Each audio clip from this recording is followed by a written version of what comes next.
Hi everyone, my name is Joseph, and a conversation I want to have today is about the Star Wars show, The Acolyte. So before I continue, quick context: I am someone who's not the biggest fan of Disney Star Wars. I did watch the Disney the sequel trilogy, and I did my best to go in with a. Oops, sorry everyone, my cat was about to drop my water container on the side. um, when The Force Awakens came out, I did my best to be positive, and that quickly was dashed though when The Last Jedi was released, and then The Rise of Skywalker. I believe that's what it's called, The Rise of Skywalker. Um, and yeah, so I really didn't have the most positive experience with Disney Star Wars. When it comes to the side movies, I did enjoy Rogue One, and surprisingly, I did also enjoy Solo, some elements of it here and there. And then from the TV shows, the only shows I really did appreciate, uh, I'm not going to include the animated shows. I'm talking about the live action shows. Were the first season of the Mandalorian, and even then I just thought it was okay. It wasn't as amazing as everyone was making it out to be. Of course, Andor. I do think Andor is a really fantastic piece of Star Wars media, and if one is a little bit bored of the traditional Star Wars storytelling, then Andor is definitely something that one could cleanse their Star Wars palette with. And Ahsoka, I did enjoy. When it comes to Ahsoka, I enjoyed the parts with Ahsoka, but the parts where it was focusing more on like Sabine, and the whole Night Sisters, it wasn't bad, but I was more leaning towards neutral. I did like Ezra, but spoilers, but Ezra was really not much reason. Sorry, excuse me, everyone. Starting over my words. Ezra was really not present too much for the Ahsoka story, unfortunately, the Ahsoka show. So, with all that out of the way, then let's go ahead and discuss the Acolyte. So, one may have noticed that I have videos for House of the Dragon and for The Boys. Why do I mention those television shows? It's because the Acolyte started its season around the same time that these other two shows did too, towards the end of June, the start of July. And one of the reasons why I didn't make a video is, as my context at the beginning of this implies, I just was not interested. I did see the trailer. I did see the poster with the lightsaber and what seemingly looks like blood. But at first I was very much excited because I thought it was based on the Old Republic. I have played KOTOR, not of the Old Republic. I am playing the Old Republic as well, the MMORPG. But then I discovered it was actually based on the High Republic, which is about 100 years before the movies that were familiar with the the prequel trilogy begins. Not the original trilogy, excuse me, the prequel trilogy. And so that's what removed some of my excitement a bit. When the show actually started, I did hear all the hullabaloo surrounding it, everyone being quite upset. I did watch the first episode, or I guess the first two, because they released at the same time. When it came out, and I was more neutral. I didn't hate it, nor did I love it. I was like, okay, I guess there's something here, but I'm not enjoying it as much as House of the Dragon. But surprisingly, I am enjoying it more than The Boys, the new season, which I found myself to be quite shocked about. So because of that, that's what made me kind of continue watching The Acolyte each week. I wouldn't watch it as soon as it came out, but about a day or 2 days after it released, I was like, oh, I think it comes out on a Tuesday. I was like, oh, it's Wednesday, Thursday. Let me go ahead and watch this episode before I watch a new episode of The Boys. And there's only one more episode of The Acolyte left. We're in episode 7 with episode 8 coming out next week. And I have to say, I really don't understand where all the negativity is coming from. With that being said, that's actually, I do know where it's coming from. But right now I want to talk about specifically about the show. If one wants to watch a Star Wars show where the aesthetics really makes the world building feel a bit more alive than it typically does, if one is a fan of the Jedi and they've always wanted to see the Jedi more populous away from a video game setting, in a live action television series, I think the show is doing a pretty decent job in regards to that. The writing can be sometimes better. There are some minor, I wouldn't call them plot holes, but the plot could be tempered, it could be straightened. But what is here, I believe if one goes in with an open mind, you'll come out, if not enjoying it, and at the very least, being able to partake in the world building that the show is attempting to do.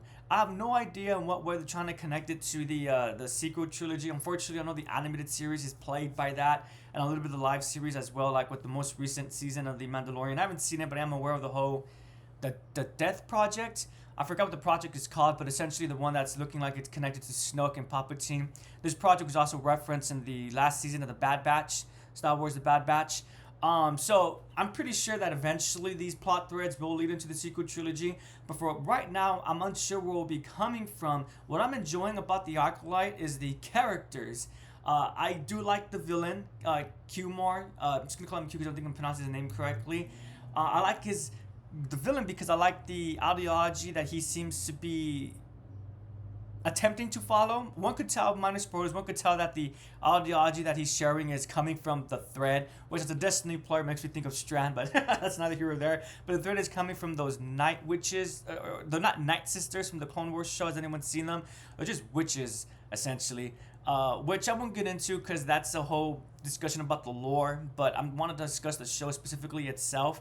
I do understand why some people might be upset because of the whole virgins. Qui-Gon said when he first met Skywalker and he went to the Jedi Council, I've encountered a vergence in the Force. He was referring to Skywalker. There's a new vergence with these new characters, May and Osha. I'm not really gonna have a conversation for that for right now because I'm gonna wait until the last episode to see where that goes. Because again, right now, what I'm enjoying about this show are the characters. Surprisingly, when I first saw May and Osha, I was like, I was not a fan of the mask thing and also of the hairstyle. It looked like it was dyed. I just wish the hair was one color. Or maybe I'm incorrect about that. But the hair, their aesthetic, eventually I got used to. And I became much more warmer towards Meisha at first, or the good quote-unquote sister, not liking the evil twin. But eventually, again, they both started warming up towards me. Yord, at first, I was like, this Jedi is a little bit annoying, but he also warmed up to me. I like the relationship that's hinted at the friendship between Yord and May. And then, of course, Master So. I'm really loving Master So. When I found out that he learned English just for the show, I got a lot more respect for the actor because I really was enjoying his character. But now that I know that, knowing that detail just really adds a lot more to the character itself because it makes the character feel, quote-unquote, more alive because this is a galaxy. A galaxy not just with humans, but alien species. And even if humans do exist, they're not going to be speaking basic all the time. One is not a fan of Star Wars. Basic is their version of English. Everyone's speaking when they go to different worlds. That's why they could communicate because they know basic or essentially English, what we speak in quote unquote the reality. So I think that's really awesome. It's kind of reflective of the real world, right? Because we're all humans, but some of us might speak Farsi, some of us might speak Japanese, a dialect of Chinese, Spanish, and so forth, right? And then also, even though there is English, there's also going to be people with accents to their mannerism as well, to their speech, So that really made me appreciate Master So's character even more. I do have to agree with the people. Master Anoro's death did catch me off guard, but now that I'm watching the show, I think I know what the show was attempting to do. The writers, they were making it clear that no one is safe within the show. I mean, this is a mystery that's going to be covered up because the Jedi Council are not aware about it when they talk about the Virgins with Qui-Gon Jinn in Episode 1. So elements I didn't like at first, the story helps to explain. Another aspect, minus spoilers, would be like when Master So is not able to detect there's a part where Meisha switches places with May, switches places with Osha, and Master So is not able to detect that. And I was like, what is this madness? Come on, this is just silly. But then as it gets revealed, it's because they both have literally the same identity within DNA and also the Force. So I was like, oh, wow, okay, that makes a lot of sense. A good example of some writing that could have been tightened would be something along this lines as well. In the first episode, there's a scene where Yord, he's hanging out in the bunk room of May, waiting for her, and he doesn't sense when she enters the room. He's one, I guess, could argue because he was distracted, but if he was a Jedi Knight, as someone who's read the books, the New Jedi Order series, I was always aware of how the Jedi, or it doesn't seem to be very difficult to do, just being aware. Like, for example, if I hear pit paddle someone coming, I'll be like, oh, it's my cat, my specific cat, Ocho, who is coming in, not my other cat. But again, that's just a minor point. I was able to gloss over that because there's other elements of the writing where it does get explained, and again, I do appreciate that.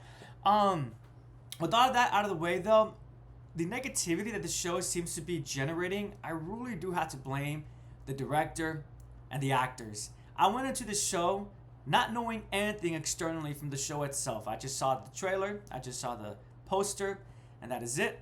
But I do watch Red Letter Media. And when they released their episode about the Acolyte around episode 4, I did watch that, and that's where I came to discover that apparently the directors and the actors, when they were doing these interviews with different outlets, they were just saying things that has no relation to the TV show. It's like, why are you talking about this subject matter when it has no relation to the TV show? A simple example would be like, imagine if someone from the Halo show is being interviewed, and the interviewer is like, oh, so since Halo was made by Bungie, may I ask you, do you play Destiny? And then they actually continue the conversation, and instead of stopping the conversation and going, okay, now that I've asked this question about Destiny, let's go back to Halo. Rather they go, oh, you do play Destiny. What class do you play as? Warlock. Oh, I also play as Warlock. Sometimes I play as Titan Hunter too, though. And then continuing that conversation, right? The snippets that was used from other media, I was just questioning, why are these conversations being had? It has nothing to do with the Acolyte. I really believe if, and I guess it's not the writers and the director and the actors' fault, because it's these interviewers who had these questions, but they could have answered it and reminded the interviewer to go back on track. So I'm just gonna lay blame on everyone here, but I really don't understand. I really do have to blame the vitriol that's coming from the show, from these elements, from these interviews that were being done. I had some friends who they're done with Star Wars and they're aware that I'm watching the Acolyte, and they're like, "Oh, you're still watching it, even though there's gay characters?" I was like, "What? Excuse you?" I'm not gonna lie, about watching the Acolyte, I was watching it while like playing games, doing things in the background. I actually did watch the episodes twice, once just like that, and then when I realized that I was actually enjoying it, I decided to watch it and pay a bit more attention. So when my friend told me that, I was like, wow, maybe I'm not paying attention. I'm focusing too much on my games. I had no idea one of the characters were a lesbian. I totally missed that. There are no lesbian characters in the Acolyte. It's just, as it turns out, one of the actors, they're a lesbian in real life. They're married to the director. What does that have to do with the show? Nothing.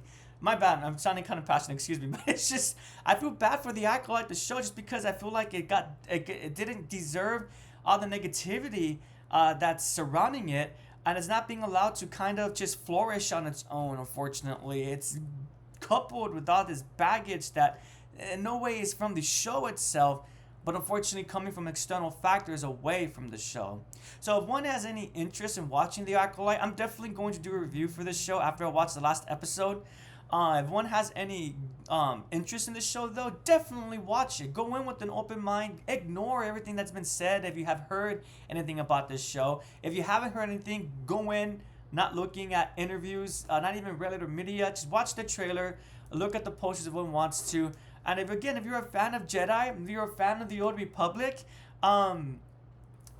take pleasure in that. I am enjoying seeing all these Jedi on screen. Yes, I know some might complain that they're too stoic, that they're too quote-unquote boring, but they're Jedi. For me, their mannerisms make sense. Despite their mannerisms being similar to one another, I'm still finding myself really much enjoying Master Honora. I really like the flashback with Torben when he was a Padawan. Even though his character motivation of wanting to go home I thought was really silly, I liked his character still.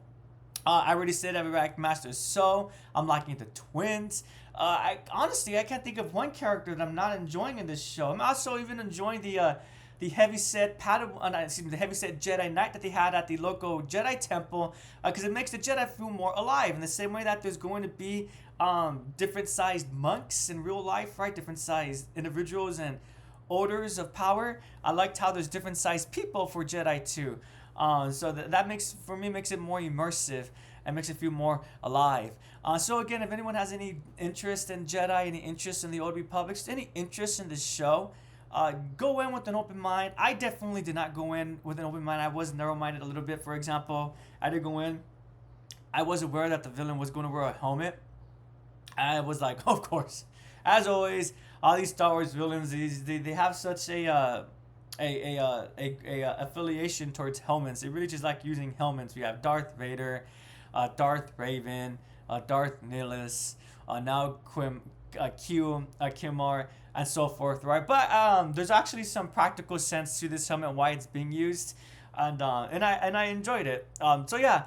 Again, ignore the interviews, go into the show just with the show itself and engage with the show, and you might find something that you do enjoy. Again, the story can be refined, the dialogue can be better, but it's definitely not the worst Star Wars show. And in fact, between the Acolyte and the Mandalorian, I would rather rewatch the Acolyte. Again, I don't think I did a review for the Mandalorian on my channel, but if I ever do one, I did enjoy it. But again, I think I said in this video, I don't think it was as amazing as everyone made it seem to be.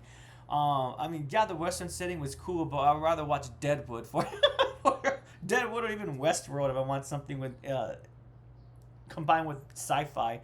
But yeah, so I I have been enjoying the Acolyte. I'm looking forward to the season finale. I'm really hopeful it won't let me down. Who knows? Maybe my attitude would change a little bit. They kind of did with the Ones Who Live for The Walking Dead. Went in really loving it, but when the season finale occurred, it did take away some of my enjoyment of the season a little bit. So hoping that won't occur again. I'm actually a bit more nervous about The Boys in that season finale not really being as satisfying versus the Acolyte, but that's a different topic, a different subject matter.